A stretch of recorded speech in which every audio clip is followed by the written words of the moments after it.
संकरण या हाइब्रिडाइजेशन जब किसी परमाणु के लगभग समान ऊर्जाएं हों, जब कोई दो अलग अलग या समान परमाणु जिनकी ऊर्जाएं लगभग बराबर हों, तो वह आपस में ऑर्बिटल मिलकर पुनर्वितरित करके समान ऊर्जा और समान आकृति वाली कक्षक बनाते हैं और नए अणु या मॉलिक्यूल्स का निर्माण करते हैं। इसे संकरण या हाइब्रिडाइजेशन कहते हैं।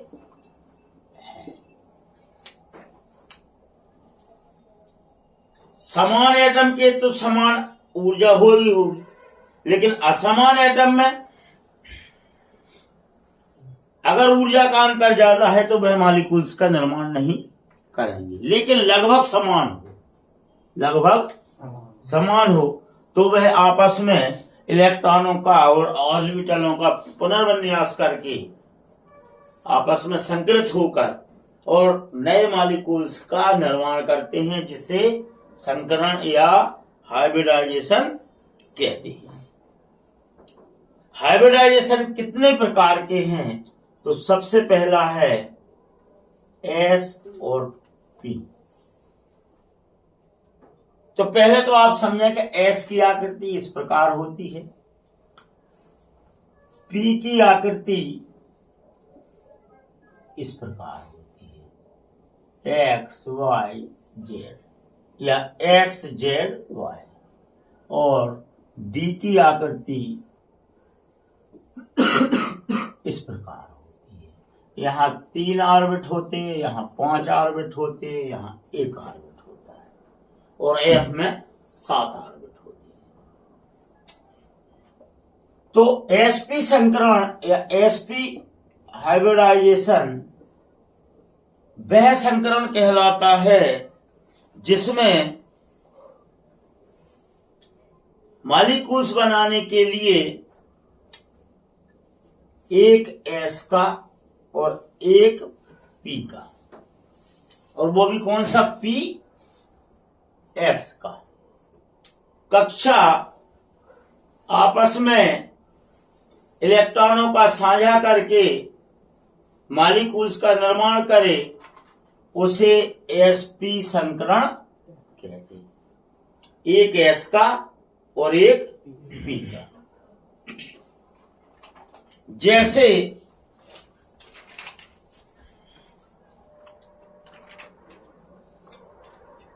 हम 4Be की बात करें, 4B, तो इसका इलेक्ट्रॉनिक विन्यास होगा 1s2 2s2 2p0। यह इसकी कहलाएगी मूल अवस्था। क्या कहलाएगी ये? इसकी मूल अवस्था। और इस समय इसकी वैलेंसी 0 है।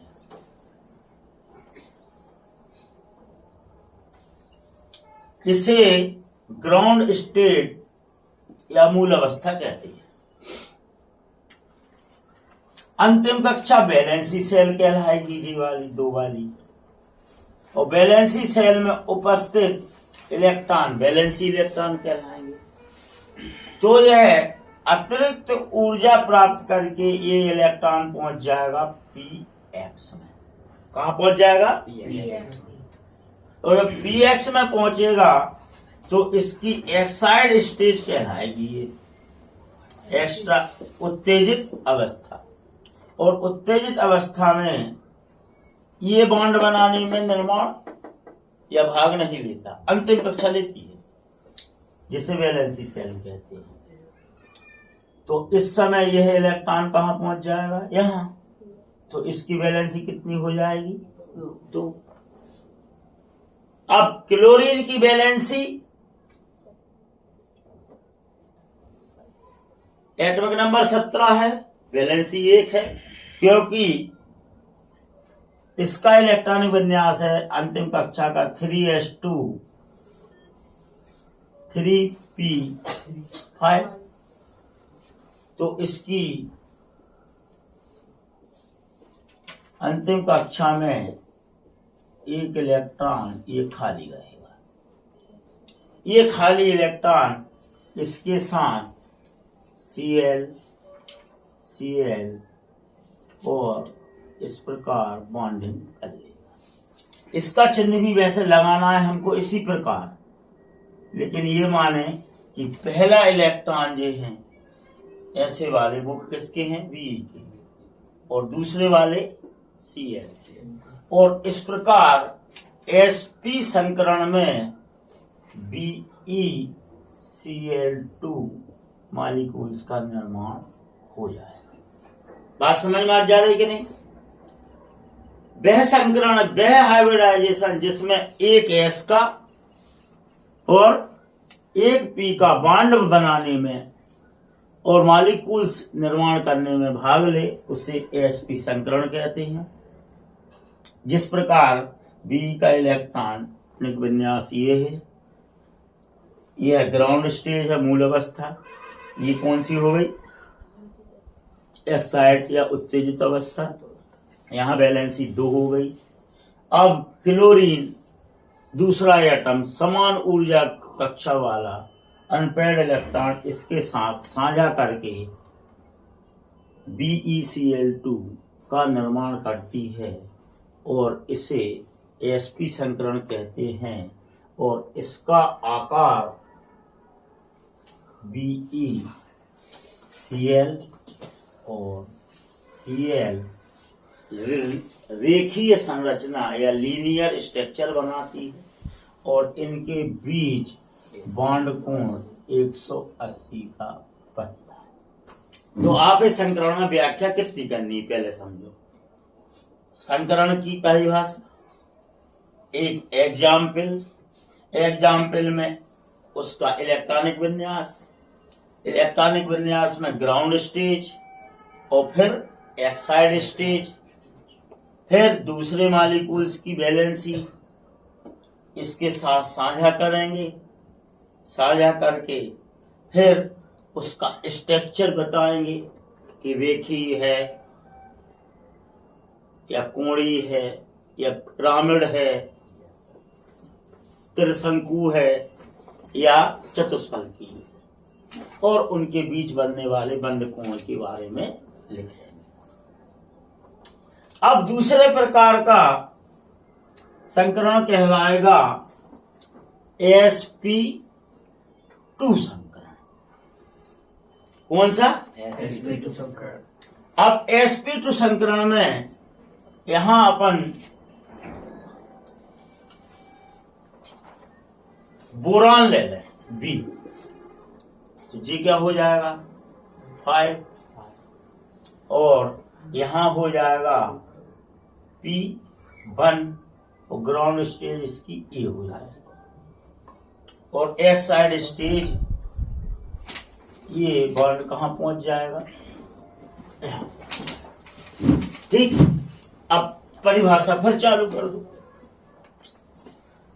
जब किसी संकरण में एक S का और 2 P के बॉन्ड बनाने में भाग लेते हैं और मॉलिक्यूल्स का निर्माण करते हैं, तो इस प्रकार के संकरण को sp2 संकरण कहते हैं। कोई दिक्कत? चालू। अब जैसे BCl3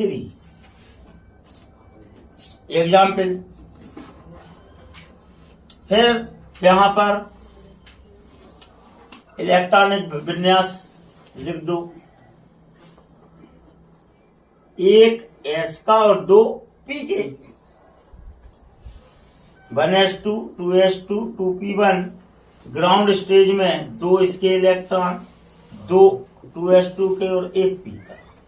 एक्साइड अवस्था में 2s का एक इलेक्ट्रॉन यहां पहुंच जाएगा तो वैलेंसी हो जाएगी यहां 3, क्लोरीन जुड़ जाएंगी यहां 3, तो स्ट्रक्चर इसका बनेगा BCl Cl इस को कहते हैं ट्राइगोनल कोप्लेनर समतलीय, ट्राइगोनल त्रिकोणीय समतलीय संरचना, और इनके बीच 120 अंश का कोण बनता है। इसे sp2 संकरण कहते हैं। संकरण समझ में आ गया, sp संकरण समझ में आ गया, sp2 संकरण समझ में आ गया। अब आएगा sp3 संकरण। sp3 संकरण आएगा तो यहां ले लेंगे हम 6 कार्बन, 6 ले है ना कार्बन, तो यहां ले लेंगे हम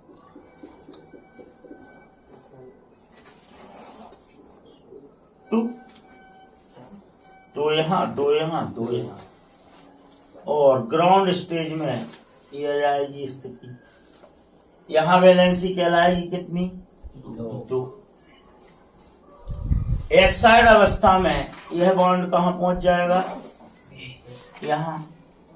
अब यहां क्लोरीन भी ले सकते हैं और हाइड्रोजन भी ले सकते हैं। 1s1, इसका एक इलेक्ट्रॉन एक वैलेंसी। अब परिभाषा चालू कर दो। जब संकरण में 1 s का और 3 p के अनपेड इलेक्ट्रॉन बॉन्ड बनाने में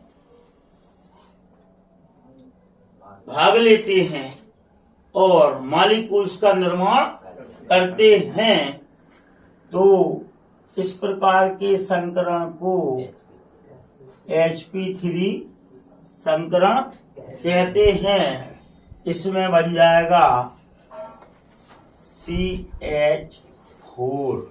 क्या बन जाएगा? CH4। और इसका स्ट्रक्चर होगा आपका टेट्रागोनल,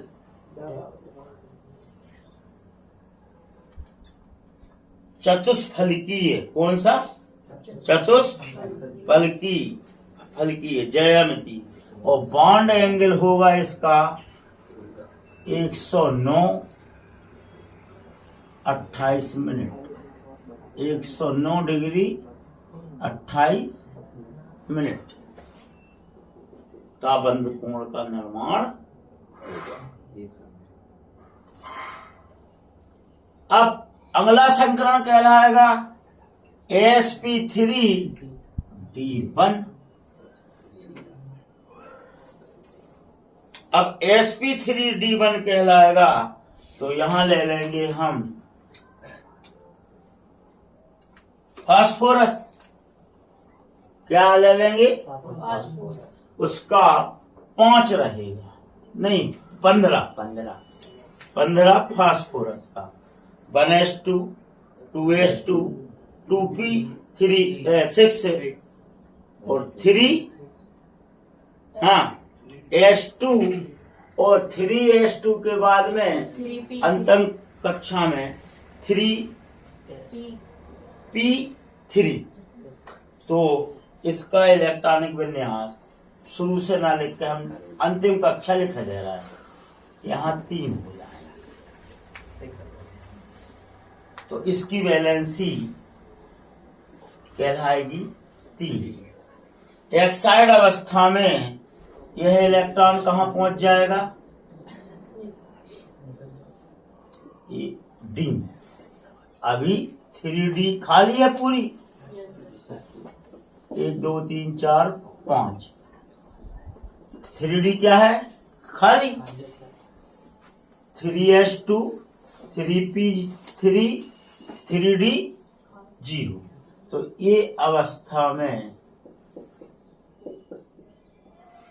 ये इलेक्ट्रॉन यहां पहुंच जाएगा। तो 1 2 3 4 5, तो यहां Cl जुड़ जाएंगे कितने? एक Cl, 2 Cl, 3 Cl, 4 Cl, 5 Cl और यौगिक बनेगा PCl। समझ में आ जा रही कि नहीं? Yes, sir. अब फिर व्याख्या कर दो। जब किसी संकरण में एक S का 3 pK और 1 D का बॉन्ड बनाने में निर्माण में भाग ले और उस संकरण को sp3d1 संकरण कहते हैं, जैसे PCl5 और इसका संरचना होगा टेट्रागोनल या नहीं सॉरी ट्राइगोनल बाइपिरामिड। कैसे देखो, जे फास्फोरस पहले तो जी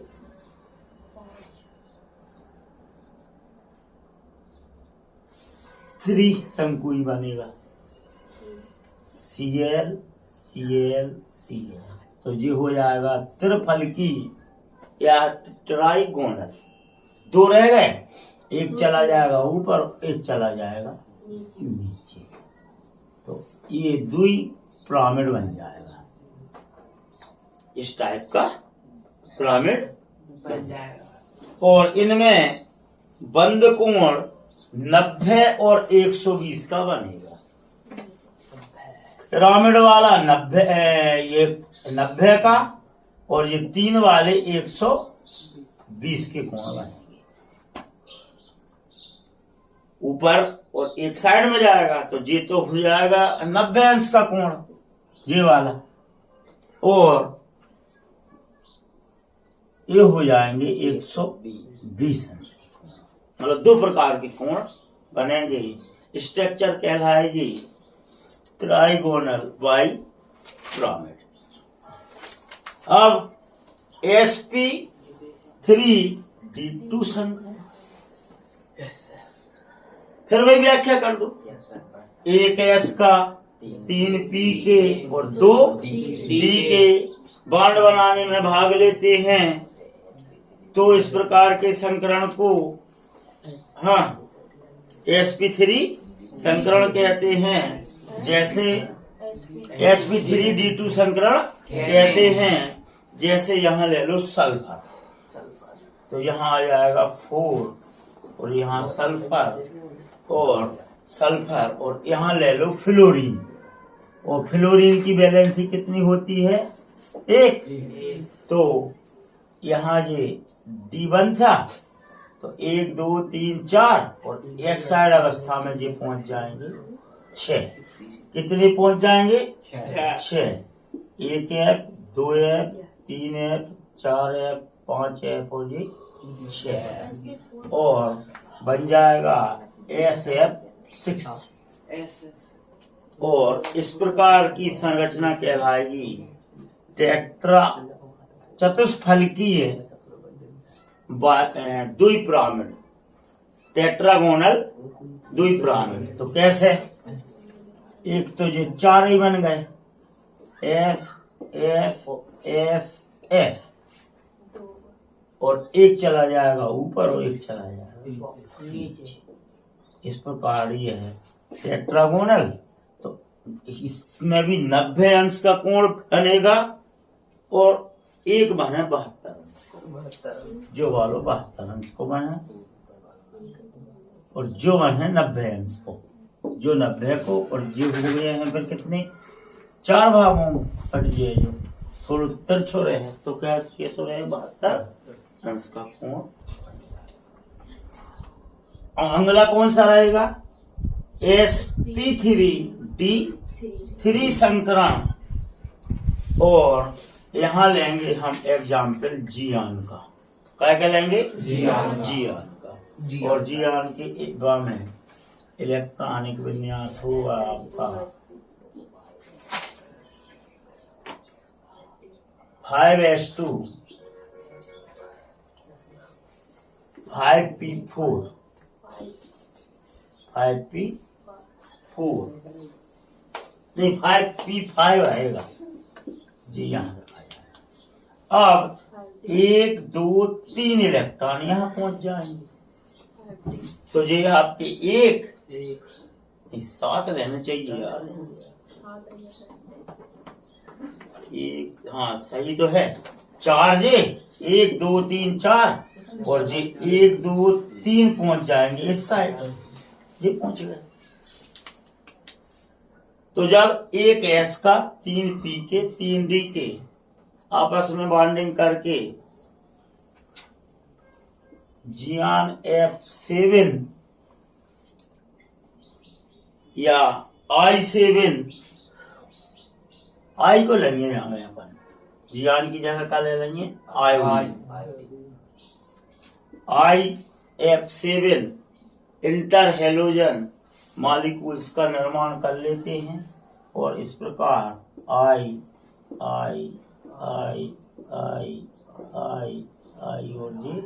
और ये HFI। तो ये है